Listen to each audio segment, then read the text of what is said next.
Турдумамбетовдун Кумтөр кенинде өндүрүлгөн алтындын сатылышы жана сакталышы жөнүндө суроосуна жооп кайтарды. Маселе Кыргыз алтын мамлекеттик ишканасына тиешелүү экенин мекеменин сайты жазып чыкты. Анда Кумтөр Gold Company ишканасы 2020-жылы республикалык бюджетке 9 миллиард 113,7 миллион сом төгүүнү пландап, 9 миллиард 618,7 миллион сом төккөнү да айтылган. Ал эми 2021-жылдын 11 айында 6 миллиард 998,8 миллион сом төккөн. Жогорку кеңештин бюджет жана финансы боюнча комитетинин 13 декабрдагы жыйынында депутат Осмон Турдумамбетов Кумтөр кенинен казылып жаткан алтын кайда сатылып же сакталып жатканы жөнүндө суроо берген. Каржы министри Алмаз Бакетаев ишкана салыкты толук төгүп жатканын айтып, бирок суммасын атаган эмес. Ал эми алтын боюнча маалыматы жок экенин билдирген. Буга чейин бир катар депутаттар Кумтөрдө жасалып жаткан иштер тууралуу элге толук маалымат берилбей жатканын, андыктан министрлер кабинети ген боюнча парламентке келип толук отчет берүүгө тийиш экенин айтышкан. Кыргыз тарап быйыл май айынан бери Кумтөргө сырттан башкаруу киргизип көзөмөлдөп жатат. Бишкекте президенттик администрация ЖМК өкүлдөрү быйылкы жылдын 10 айында Кыргызстанга 100дөн ашык электромобиль унаасы алып келинген. Бул тууралуу Улуттук статистикалык комитеттин маалыматына айтылат. Электромобилдер 8 өлкөдөн, Кытайдан 36, АКШдан 23 жана Литвадан 21 жеткирилген. Бул унаалардын баасы орточо эсеп менен $12,000 башталат. Аман Electronics компаниясы Кыргызстанда электромобилдердин санын көбөйтүү максатында машиналарды 3 жылдык лизингге берүүнү пландаштырууда. Компаниянын директору Аскат Исаевдин айтымында электромобилге өтүү муктаждык.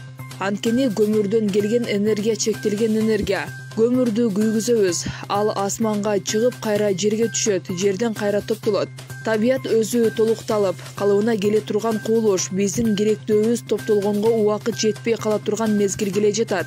Машина өндүрүүчүлөр 2030-жылга баары ДВС'nin электро кыймылдаткычка өтөт. Биз ошого канчалык тез, канча жакшы көңүл бурсак, ошончо пайда алабыз деп айтылат маалыматта. Айыл чарба министрлиги Улуттук статистика комитети менен биргеликте өлкөдө малдын башына санак жүргүзүү жөнүндө буйрук чыгарып, иш план бекитилди.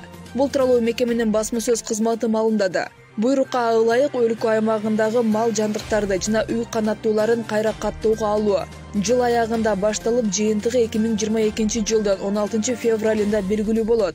Атайын адистер ар бир үй, дыйкан чарба сыяктуу мал кармоого ылайыктуу жайдын баарын короосуна милдеттүү түрдө кирип, санап чыгышат. Улуттук статистика комитетинин акыркы маалыматына ылайык Кыргызстанда 1,5 миллион бодо мал катталган.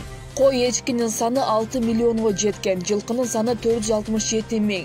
Кыргызстандын ички дүң өнүмүндө айыл чарбасынын үлүшү 18%га жакын. Бишкекте президенттик администрация ЖМК өкүлдөрү катышкан кыргыз футболунун 100 жылдыгына арналган футзал боюнча достук мелдеши өткөрүлөт.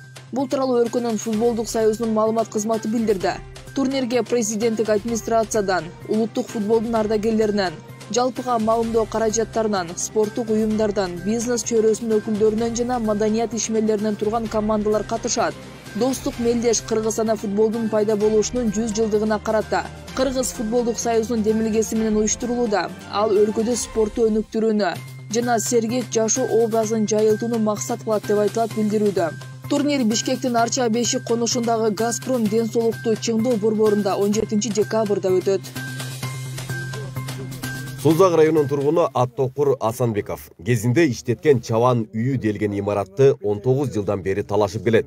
Айтымында 1994-жылы чабан үйү мектепке убактылуу китепкана катары пайдаланууга берип турган, бирок кийин кайра ала алган эмес. Көз каранды эмес комиссия деп айтылат ал чындыгында.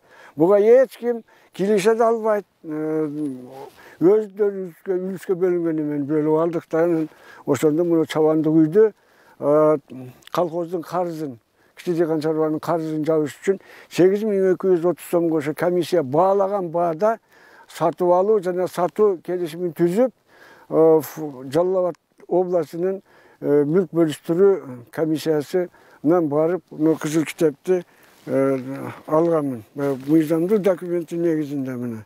Аттокур Асанбеков бул имаратты мыйзам чегинде алып, тийиштүү документтердин баары жайында экендигин билдирет. Ал эми китепканачы Анар Мамбеткулова бул жайды бошотпой жаткандыгын айтууда. 94-93 жылдын ичинде муну мен чыгылып алгандан кийин ошол отурган участкалык отурган контораңды берип тур, мектептин балдары батпай калды деп жаңырта мектеп бар болчу, башталгыч класстарда окуткан. 2 бөлмө. Бир бөлмөсүндө китеп турган.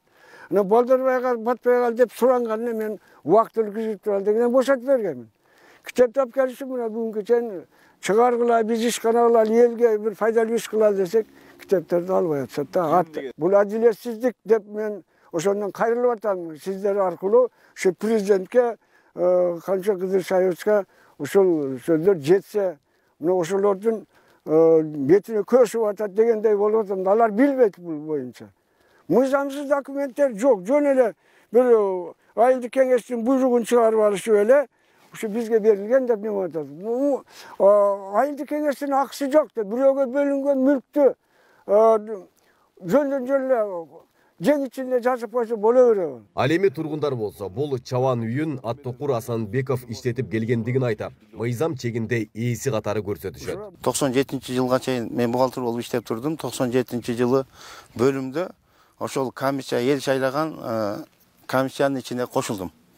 Ошондо ошо кыймылсыз мүлктөрдү колхоздун ошол кезде кийин Дыйкан чарбадан колхозго өттү. Колхоздун карызына, мамлекеттен алган карызына чегериш үчүн эл макул болду.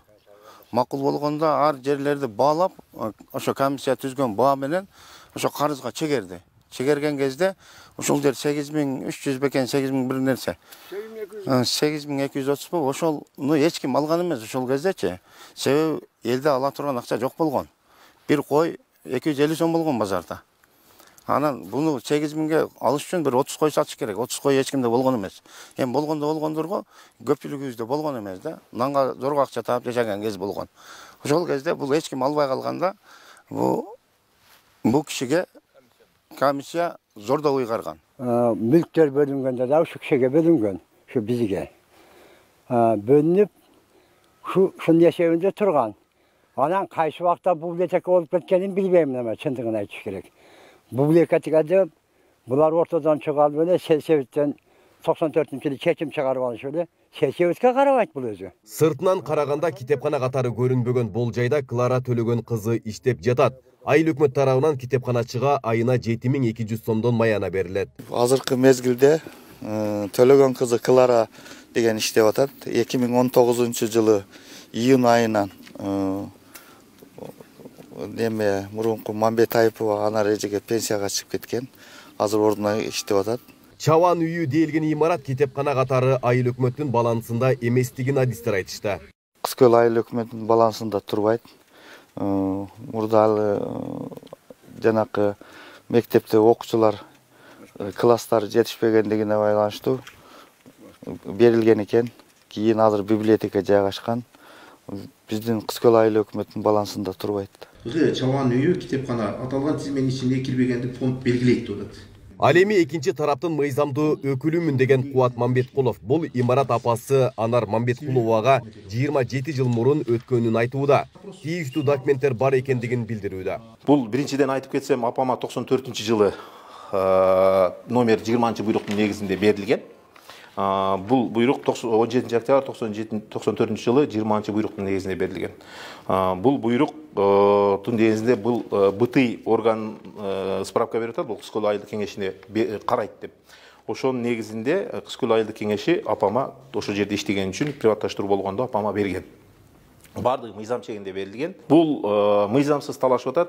Бүгүнкү күндө көрүп атасыздар, мына мүлк фондунун мыйзамсыз иш аракетинин негизинде кээ бир кайтарылып атат мүлктөр. Вот бүгүнкү күндө дагы Асанбековдон кээ бир алган Кашкатерек Сузак совхозундагы чоң объектилерди өзүнө ыйгарып алган. Бүгүн териштирсек, может, алар дагы мыйзамсыз болгондур. Демек биз бул боюнча дагы анда карашыбыз керек болот. Бул жалпы мүлк мамлекеттик болгон. Мамлекет ал берген мүлктү бир өзүнө менчилеп алган. Жалал Абад облустук соту Кашкатерек айылында жайгашкан чабан үйүн Аттокур Асанбековдун атына 29 апрель 2004 жылдагы номер 4373 каттоосун жараксыз деп тапкан. Жалал Абад областык сотунун 2021 жылдын 19 ноябрындагы чечими менен Жалал Абад областын административдик сотунун 2021 жылдын 30 июлда чечими жокко чыгарылып, бул иш боюнча жаңы чечим кабыл алынган.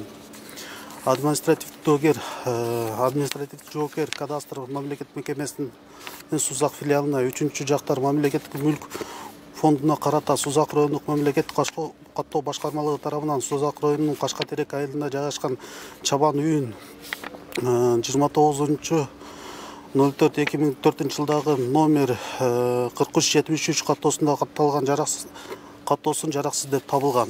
Ал эми соттун чечимине нааразы тарап апелляциялык даттануу менен жогорку сотко кайрылса болоорун билдирилди. Айбек Исабеков, Аскар Маматисаков, Регион.